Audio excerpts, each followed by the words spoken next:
So we do have a special brush. We've noticed in the past that we used to clean it with the side-by-side with the pad. We would use a black or a maroon pad, but it won't get in between the lines with the grout and the tile.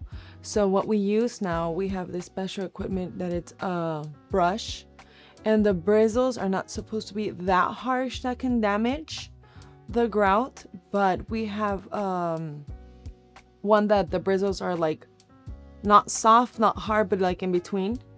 And that's what we've used in the past for hospitals, banks, warehouses. We've used that, and we've had the clients have been very happy with the work we've done with those. And then that's it. We have this warehouse where we clean it twice. It also depends on the foot traffic that they have in each building, but I believe once a year would be great, especially here in Kansas that it snows a lot and then there's a lot of salt in and out. So I believe it'll be the best if we do it once a year, especially after the snow. That would be ideal.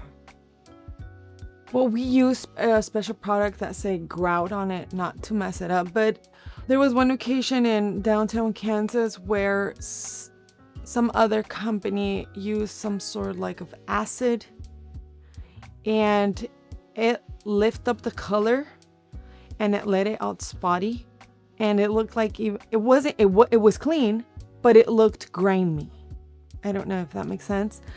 So we went and we tried to do our best, but the color was lifted, so they had to redo that. So I just think avoid anything that doesn't say Grout or any acids.